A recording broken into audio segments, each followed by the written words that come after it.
Welcome to lesson 2 बच्चों। सबसे पहले डेट लिखें। मैंने 7 अप्रैल को ये किया था, तो मैंने 7 अप्रैल की डेट लिखी हुई है। आप लोग जिस डेट पर कर रहे हैं वो डेट लिखें।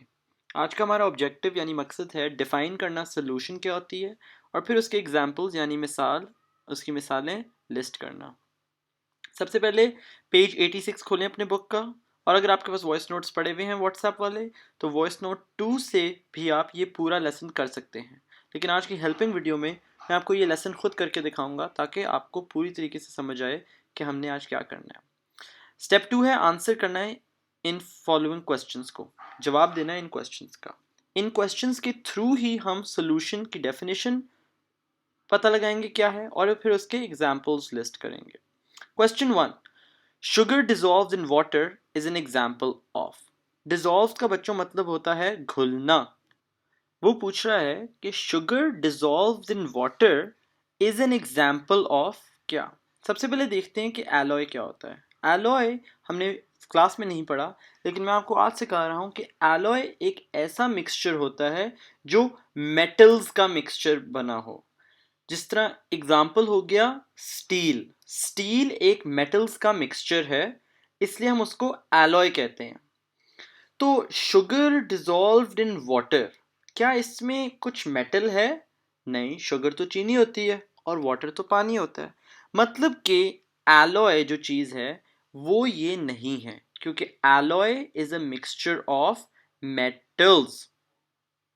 तो पहली चीज़ हमने इस ऑब्जेक्टिव सवाल में पता लगाई कि एलॉय क्या होता है, और हमें पता है कि sugar dissolves in water alloy नहीं है, तो इसको कट करते हैं। फिर आई एलिमेंट की बात। क्या sugar dissolves in water element है? कैसे हो सकता है? जब वाटर भी एक कंपाउंड है और शुगर भी एक कंपाउंड है, तो एलिमेंट तो बहुत बुनियादी चीज़ होती है। फिर पता लगाते हैं क्या ये कंपाउंड है। अब शुगर हमें पता है कंपाउंड है, और वाटर भी कंपाउंड है, मतलब कि ये एक कंपाउंड तो नहीं है, इसमें तो दो कंपाउंड्स हैं। तो फिर हमें याद करेंगे कि मिक्सचर की डेफिनेशन क्या थी। टू और more substances mix together that are not chemically combined together. अब शुगर भी हमें पता है कंपाउंड है, और वाटर भी कंपाउंड है, और शुगर वाटर में डिजॉल्व हो रहा है। तो इसका मतलब है कि sugar dissolved in water is a mixture, और इस मिक्सचर में शुगर जो है वो सॉल्यूट है, और वाटर जो है वो सॉल्वेंट है। और शुगर डिजॉल्व्ड इन वाटर एक होमोजेनस मिक्सचर है, यानी सोल्यूशन है। तो इधर सोल्यूशन की हमें ऑप्शन नहीं दी हुई, लेकिन हमें पता होना चाहिए कि ये एक सोल्यूशन है जिसको हम होमोजेनस मिक्सचर भी कहते हैं। अब बच्चों आ जाए क्वेश्चन 2, जो फिल इन द ब्लैंक्स है, जिसके ब्लैंक्स फिल करके हम सोल्यूशन की डेफिनेशन लिखेंगे। First sentence of the definition of solution is when sugar dissolves in water completely, जब शुगर वाटर में डिजॉल्व करती है completely, it becomes a solution.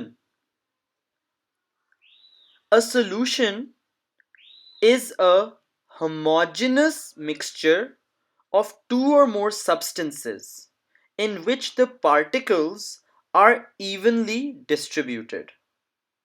Evenly का मतलब होता है बराबर तरीके से डिस्ट्रीब्यूट हुए हुए, बराबर तरीके से डिस्ट्रीब्यूट यानी बांटे हुए। जिसमें पार्टिकल्स बराबर तरीके से इवनली डिस्ट्रीब्यूट होते हैं, उस सोल्यूशन को हम होमोजेनस मिक्सचर कहते हैं।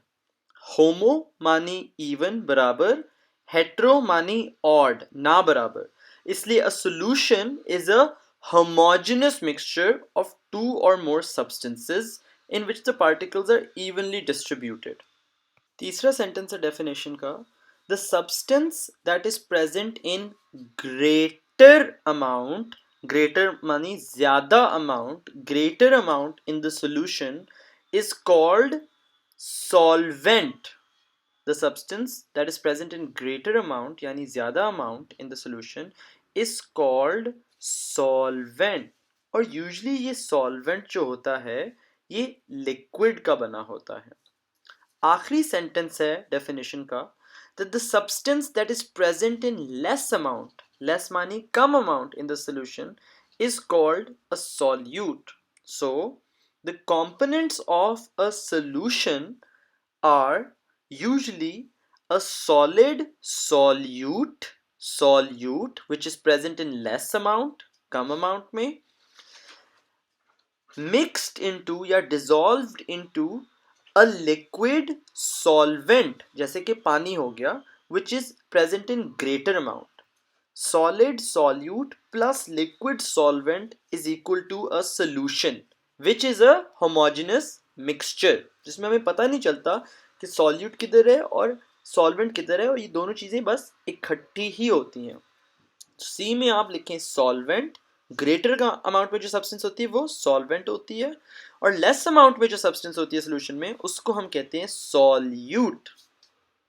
अब ये जो क्वेश्चन 2 में हमने फिल इन द ब्लैंक्स किए, this is the definition of solution. So in your copies question लिखें, डिफाइन सोल्यूशन.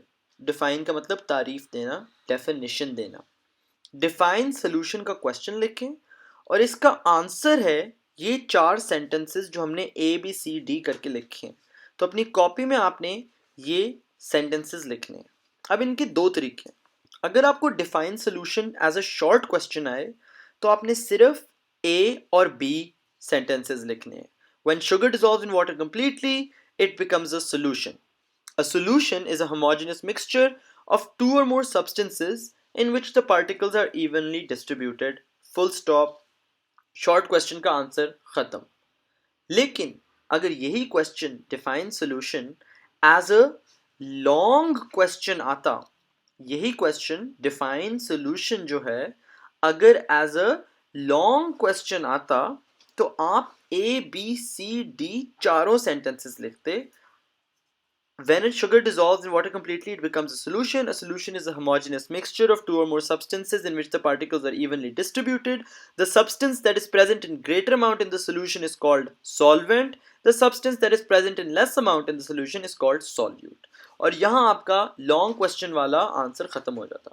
तो अपनी कॉपी में आपने ये क्वेश्चन डिफाइन सोल्यूशन आंसर करना है एज अ शॉर्ट क्वेश्चन. पहले as a short question answer करें एंड देन यही question as a long question भी आंसर करें ज़रूर.